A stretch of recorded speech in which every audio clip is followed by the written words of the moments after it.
Que tal fazer o tratamento de erros no Flutter como se fosse na linguagem Go? Então assista esse vídeo e veja como fazer isso na prática.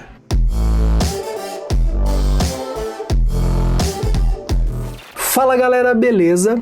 No vídeo de hoje nós vamos falar um pouco sobre tratamento de erros dentro do Flutter.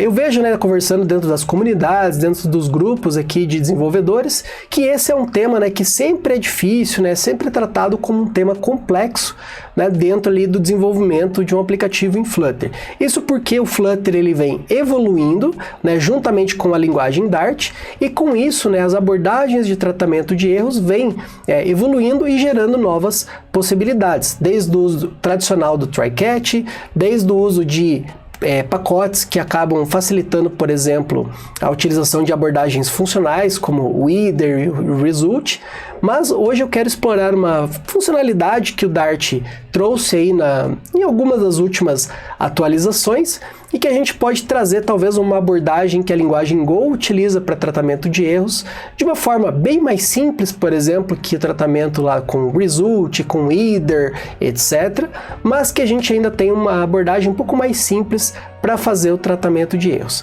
Então aproveita, já deixa o like nesse vídeo aqui para apoiar o canal e ajudar ele a crescer dentro do YouTube. E se você está chegando agora, eu te convido a se inscrever para ser notificado toda semana dos novos vídeos que nós publicamos aqui no canal. E antes do vídeo, eu gostaria de apresentar para vocês a Zygo Cloud, um serviço global de comunicação que fornece SDKs e APIs simples ao desenvolvedor para auxiliar na construção de funcionalidades para o seu app, como videochamadas, chat, videoconferência, live stream. Por exemplo, para incluir a funcionalidade de videochamada no seu app, você pode utilizar os UI Kits prontos da Zygo Cloud, uma solução low-code que oferece mais de 20 UI Kits, 50 componentes que já estão prontos para você adicionar no seu aplicativo e com certeza acelerar o desenvolvimento da funcionalidade de videochamada. Com esses componentes, é claro, você pode incluir no seu aplicativo em Flutter, mas também você pode utilizar lá no Android, no iOS, no React Native, entre outras funcionalidades. E com essas UI Kits e também com o próprio SDK da Zygo Cloud, você pode trabalhar com videochamadas 1 para 1, chamadas em grupo, videoconferência, live stream e várias outras funcionalidades. E é claro, você não precisa se preocupar. Essas UI Kits são totalmente customizáveis no dashboard da Zygo Cloud e também, se você quiser, você pode desenvolver sua própria solução usando o SDK de videochamada. Tudo isso conta com uma infraestrutura global e com baixa latência. Aqui na descrição eu deixei um link para você testar a Zygo Cloud com 10 mil minutos gratuitos no mês. Basta você se cadastrar, então clica no link aqui abaixo e ele vai redirecionar você para a página de Sign Up. Após fazer o cadastro e logar no sistema, você vai ter acesso ao dashboard, onde você pode ver todos os minutos gratuitos, criar os projetos aqui em Flutter ou qualquer outra linguagem que você queira e aproveitar todos os benefícios. Bem, pessoal, e por que eu quis trazer então essa abordagem? Então, na linguagem Go, pessoal, para quem já estudou ou já leu um pouco sobre a linguagem Go, Go é uma linguagem que também foi criada pela Google, e é uma linguagem extremamente simples, ou seja, ela tem pouquíssimos operadores e palavras reservadas que você pode utilizar na linguagem. Mas uma questão que é bem interessante na linguagem Go é que ela traz, assim como outras linguagens como Rust, o Go ele traz então um sistema, um tipo error embutido dentro da linguagem. E aí você pode utilizar então esse tipo error para você, por exemplo, retornar um valor que é anormal, ou seja, um erro, uma falha que acontecer dentro do seu sistema. Ok, Diego, mas no Flutter, lá no Dart, a gente pode, por exemplo, criar uma classe error, uma classe exception e retornar isso. Isso não é uma novidade. Sim, concordo com você. Mas uma característica que a linguagem Go também possui é a questão de retorno múltiplo. Então, na linguagem Go, você pode retornar, por exemplo, mais de um valor na chamada de uma função, por exemplo. Então, repare aqui, nesse trecho de código, eles estão tentando abrir um arquivo chamado filename.est e o que acontece? No retorno da atribuição, você pode simplesmente receber um valor aqui, nesse caso não interessa muito aqui a questão da esquerda e direita, né?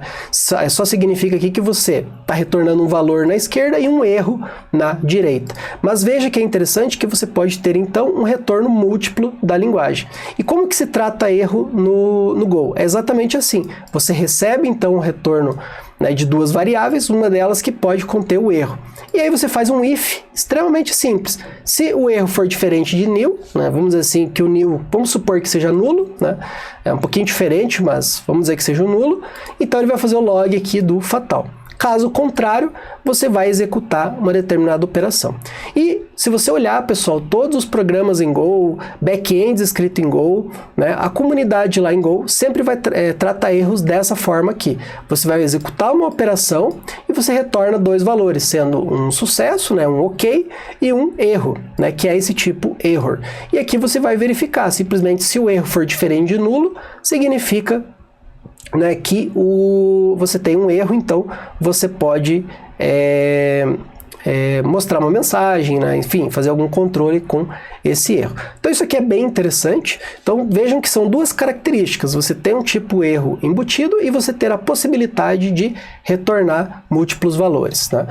Obviamente que isso tem em várias linguagens de programação, mas se a gente trouxer aqui para o nosso mundo, né, o Dart, ele trouxe então para a gente lá em alguma das últimas versões os records, né, que permitem então que a gente crie, né, valores, variáveis em si que vão ter mais de um valor atribuído dentro delas. Então a gente pode utilizar o records para fazer o tratamento de erros. E aí eu sei que vocês já viram, né, algumas pessoas trazendo exemplos de uso disso, mas eu quero trazer aqui um exemplo um pouquinho mais completo.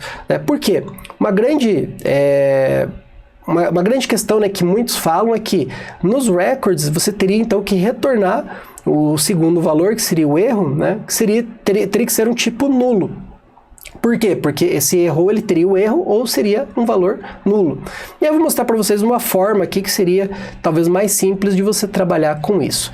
Então vamos lá. Seguindo essa ideia do Go aqui, a gente poderia criar, ó, uma abstract interface class error, tá? Ou qualquer outro nome, tá? Não necessariamente precisaria ser error, tá certo?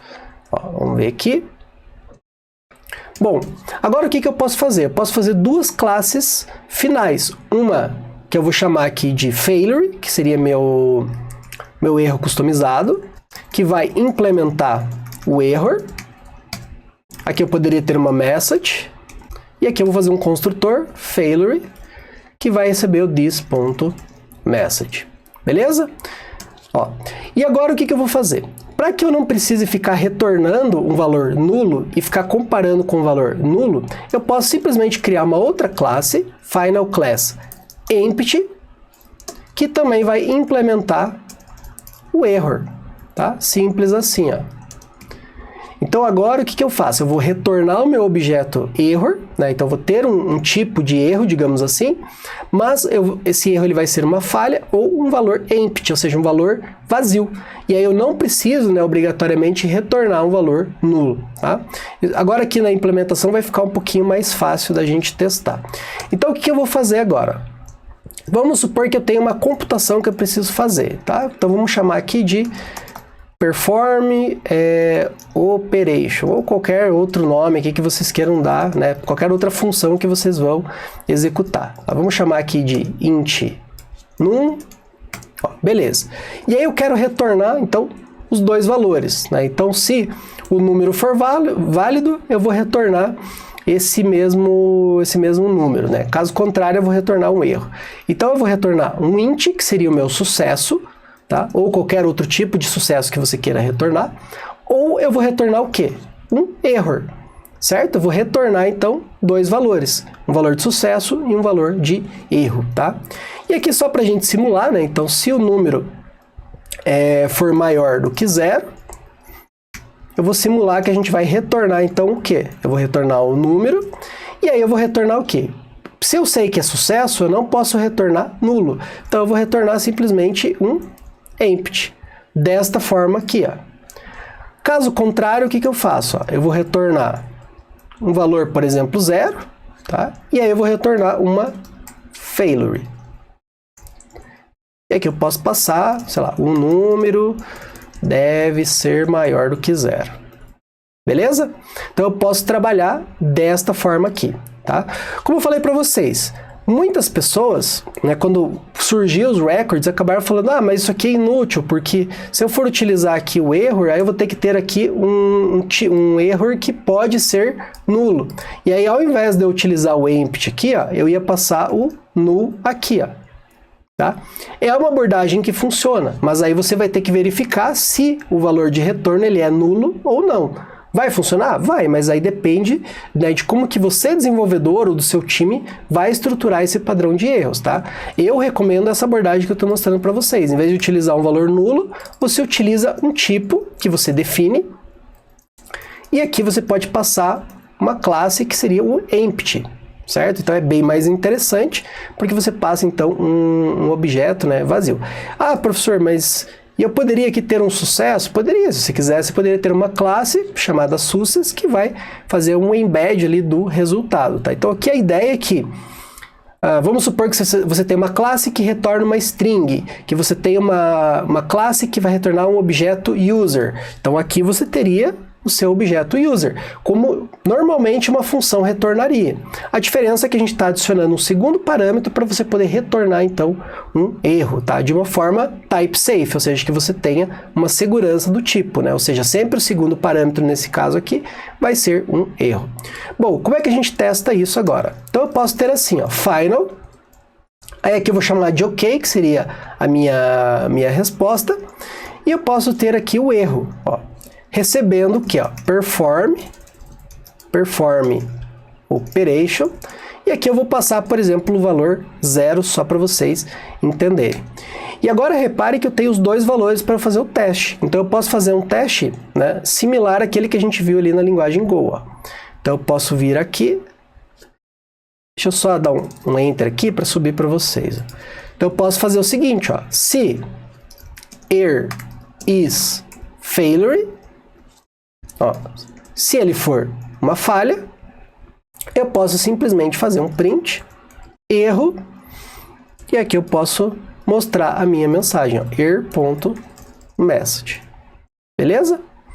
E aqui, como a gente está no main, né, eu só vou dar um return. Caso contrário, a gente faz um print, resultado, ok. Certo?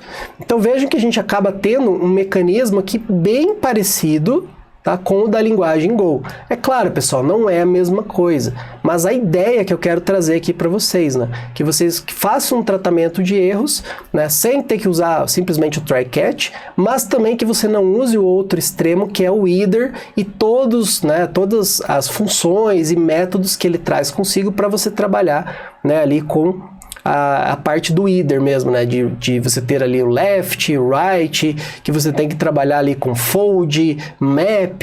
Então, para você ter um controle de erro um pouco mais simples, né, mas saindo da abordagem básica do try catch, você pode acabar aqui, então, trabalhando com essa abordagem mais familiar do Go, né, usando records e criando, então, uma classe base, né, chamada error, e você tendo ali uma classe de failure e uma classe empty para quando você não tem erro ali na execução da operação. Então veja agora que quando a gente executa, ele está dando o erro, né, para a gente lá que o número deve ser maior do que 0. Tá? Se a gente passar aqui o número 10 e a gente tentar executar de novo, e depois que ele compila, então ele mostra o resultado 10. Então, se você gostou do vídeo, deixa o like aqui para apoiar o canal e ajudar ele a crescer no YouTube, compartilhe com seus colegas e eu vejo você no próximo vídeo. Até mais!